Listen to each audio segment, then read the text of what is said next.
ئەمڕۆ بۆنەی کردنەوەی یەکێک لە گەورەترین هۆم ستۆرەکانی ئاشلی بوو لە هەولێری پایتەختدا کە لەسەر ڕووبەری زیاتر لە 19,000 مەتر دووجا کە گەورەترین هۆم ستۆرە لەسەر مستەوای جیهان. بەکردنەوەی ئەمێمە توانیمان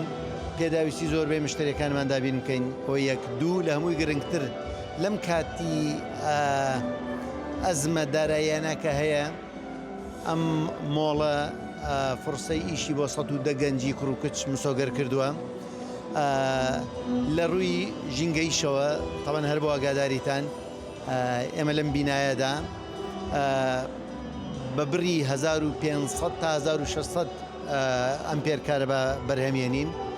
کارەبای ناو بیناکەمان دەتوانین بڵێن زیادیشمان هەیە لە سەرف بۆ بەکارهێنانی خۆمان. کوالیتی کاڵای ئەمریکی لە ئاستە باڵاکاندایە چونکە بە دڵنیاییەوە یعنی هیچ کاڵایەکیان ناکەوێتە بازارەوە ئیلا بە کۆلاتی کۆنتترۆڵات تێنە پەڕی بوو بێت فلەبەرەوە حساب بۆ باشی قماشەکان کراوە حساب بۆ مریحیان کراوە یعنی حساب بۆ ئەوە کراوە کە بەکارهێنەر بەڕاستی ئیسراحەتیان لێ بکە یەک لە ڕووی کوالیتیەوە دوو لە ڕووی گونجاویەوە بۆ نرخەکانیان نرخەکان دەتوانین بڵین نوعەتی باش تەقدیم کراوە بە تێچووی کەم ئەمادەم بازاری کراوەیە کێبەرکیەکان لەسەر هەم کوالیتی هەن لەسەر نرخەن جاکێ دەتوانێت نرخی باش و کوالیتی نرخی مناسب و کوالیتی باش پێشوەشکە بە دڵنیاییەوە ئەوە بەرندەیە کە ئێمە بە عموم لەگەڵ ئاشلیدا 11 ساڵ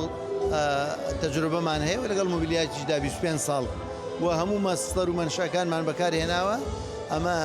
یعنی مەصدەر و سۆرسی ئەمریکی شتێکێکە لەوانەیە کە دەستمان پێگەیوە و کە توانی ومانە